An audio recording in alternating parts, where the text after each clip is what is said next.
It's the guy G Holy, and this is like the first of a series of things that I'm going to be discussing in the new series called HottaRap. This is HottaRap. You know what I mean? I got a book dropping that's going to detail how to do everything that I'm going to talk to you about in detail. You know what I mean? Look out for that. I keep plugging it as we go along. Now, before I would ever, I'm the sensei, right? Before I would ever get into how to rap, I would have to get into why. I would have to get into why. It's the only natural thing to do. Why are you rapping? If you're rapping because it's a hobby, that's cool, but I would need to teach you like a hobbyist. If you're rapping because you want to make a profession out of it, that's fine. I would have to teach you how to, you know what I mean? If you're rapping because there's a lot of ways people start rapping, like their why, right? Like I start rapping out of like pure pain. You know what I mean? I've never even really talked about this before, but like, I started rapping as a release. It was definitely a popular thing to do at the time was the rap. But it still was, for me, it was a release. Even if I wasn't talking about the things that I was going through, it just was a lot I was going through. And rap was a way to get that off my chest.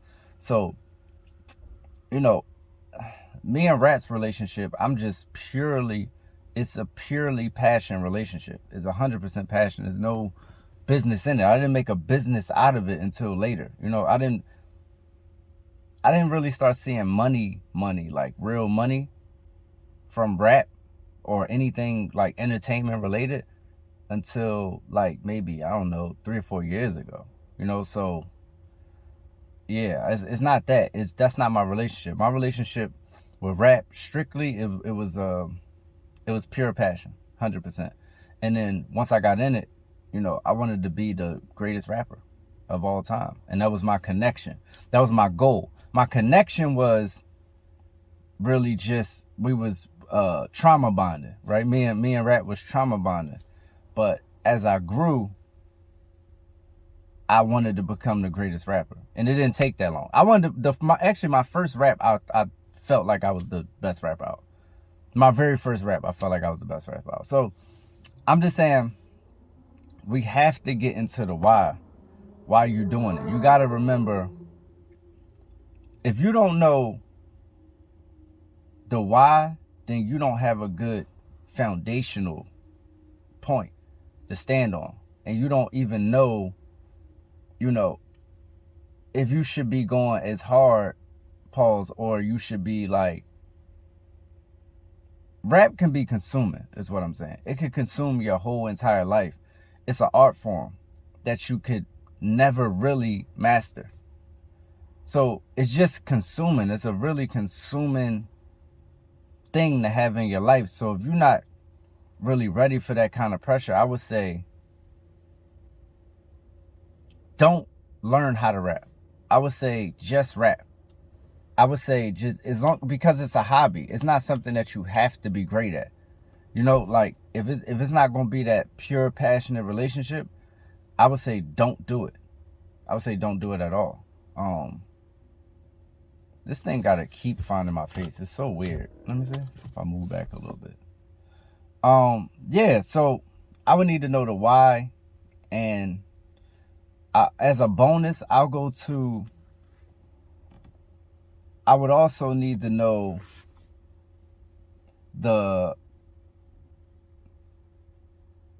who you are.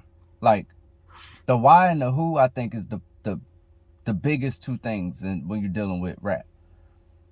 Who are you? Like if you don't know who you are, then it's really no point in rapping, because you're rapping from the standpoint of what? It's like when you have a light projector, right? The source light, all the light that it gives off is going to come from the source. You would be the source. So if you're the source light, what would you be projecting? You can't, if you're like a spotlight, you can't hit everything and every target. So it's like, if you don't know the who, you don't have a point to start from to reach anybody. You don't know who you are. You don't know who you're talking to. You know what I mean? Like every rap is not for everybody. If you told me, yeah, I want to rap to impress my 3rd grade class. I would give you a different rap and a different way to rap than if you said, I'm trying to impress record executives. Or I'm trying to impress the streets versus I'm trying to impress the charts. You know what I mean? Not necessarily the charts, but the people who would get you in the position to have them. Have your songs be there. If you're trying to impress the ladies, you know what I mean? If you're trying to impress the whoever, people rap for LGBT communities nowadays. You know what I'm saying? Like, they really like target and pander to that crowd. So first thing you gotta know is nobody raps for everybody. You would have to be Drake, Kanye West. Not saying you can't be, but nobody really raps for everybody. So what's hot to this group ain't gonna be hot to this group. So I can tell you how to rap on the technical side, but I'm not really a technical person. I would have to tell you how to rap for whoever you trying to rap for. You get what I'm saying? Or just pull the pureness out of yourself and then figure out, the audience will figure out itself. You know what I mean? If you want to go that route. So that's the first 2 things I would start with. The why and the who. Who are you? What's your perspective on life? What's your perspective? What are you talking about right now? What's the message you're trying to convey? Everybody has to have a message. What's your message? Who are you? Who are you to even be given a message? Why do you qualify?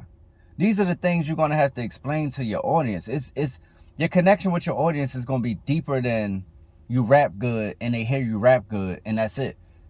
I'm going to be honest with you. I wish somebody would have told me this. That will never be the case. It will never be the case where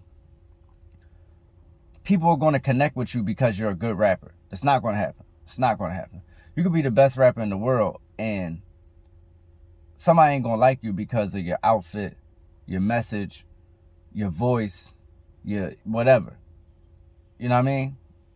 You can't rap for everybody. Rapping for everybody leaves you to be nobody. Those are the people who don't have careers. Those are the people who have, hit records and always have to chase a hit record because they don't have an audience that understand them and love them and dedicated to them and want to support them. They have to use the machine over and over and over again with the same formula to break a record, but they never broken themselves. So they always looking for an audience. Who's gonna like this? Whereas a person who's been rapping for a particular audience, they just put it out. The audience is gonna consume it because it's not that many people in whatever lane they trying to, or those people that is in they are very connected with who they talking to. So it's an easy sell. You don't gotta, if I'm selling weed, I don't gotta sell a person on smoking weed. If they already smoke weed, I just gotta be like, I got the weed. I don't gotta be like, yo, this is why you should smoke weed. Because, no, I already connected with the crowd. They know I'm one of them. All I gotta do is say, yo, weed out. Oh, yeah, let me get that. I know you smoke weed. You know I got weed. Let's do it. You know what I'm saying? There's a particular crowd that love lyricism. That's all they, you know what I mean? That's all they kind of looking for. Even though they want to connect, they want the people to be lyricists first. It's some people who strictly just like the sound of people's voices. Or some people, it's people who I know that be like, I don't even really listen to rap for rap. The rapping is the background noise. I listen to rap for the instrumental, the beat. Not me, but I know people who is just instrumental based. Like, yo, if it's a good beat, it's a good song. Everybody has a different criteria. So if you don't really know who you're talking to, like when I used to step in ciphers, I'm in the street. I live in the street. You know what I'm saying? I'm in the hood. I know who I got to talk to. I know I got to connect to. I got to be like, I know this person experience. They've been to jail. You get what I'm saying? I know what they make in jail. You know what I'm saying? I know how to use the tips and little tips and tricks they be talking about when they come home from jail. You know what I'm saying? If I mention that in the rap, it could be corny, but they're going to go crazy just because I mentioned it. You know what I mean? So people's going to dig you off of content probably even more than technicality, especially these days where lyricism is like people have a version of lyricism today that's like kind of warped. They think anybody that raps a punchline is great. right? So it's not like lyricism is not at the forefront of what's happening. It's just nobody knows what's going on. Nobody knows what's good and what's, you know what I mean? It's people like arguing that corny lines is like great just because somebody attempted to use figurative language. Like, that's not what it is. It's not what makes something hot. It's a little more soulful than that. You know what I'm saying? So anyway, so yeah, get your who together, get your why together, and then you get your rhymes together. You know what I'm saying? Who are you? Why are you doing this? Why are you doing this first? What are you doing this for? What are you getting out of this? What's your end goal? You know what I'm saying? When you are you trying to sell 50 million, or are you trying to save 50 lives?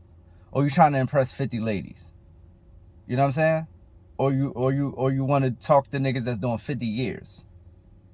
You know what I mean? Why? Why are you doing it? And then, who are you? You know what I'm saying? Because you got to think about what validates you to talk about this. You feel what I'm saying? Why is why is this your perspective? You know what I mean? Within the who. What it's a why within the who. Why is this even your perspective? You know what I mean? These are all the things you're going to have to answer on your album. When it's like, okay, it's time to make an album, you got to ask yourself these questions and answer them all, because that's the only way your audience is going to connect to you and understand you. You know what I mean? You got to really base your stuff around who you are, who you say you are, or who you think you are. So, listen, man, I'm out of here. This has been a good first episode, I feel like. I'll get into the technical stuff probably next time. Maybe I might have another one of these type of episodes, but if y'all not rocking with me, man, I have a book that I'm dropping that I'm going to detail a lot of this stuff. And I'm not even a technical guy, I don't like that, but I want to at least give people the basics of like, yo, this is why, because I got a good eye, good ear for music, and people respect me on the highest level. When I say I'm a sensei, I really am. It's some of your favorite rappers, some people who you respect, you know, will respect my ear, and you know, I tutor some of the greatest talents, you know, to be out right now, and I'm proud of that, you know, and I just want to share that with the world, you know what I mean, versus just the people who I'm working with, the people who I'm ghostwriting for, the people who I'm tutoring through their rollouts and stuff like that. I want to give it to whoever, pause. So, yeah, man, book on the way. It's the God G Holy. Thanks for sticking around, and next episode gonna be like super fire. I'm gonna make sure of it. This is an introduction. This is the pilot joint, you know what I mean? Let's get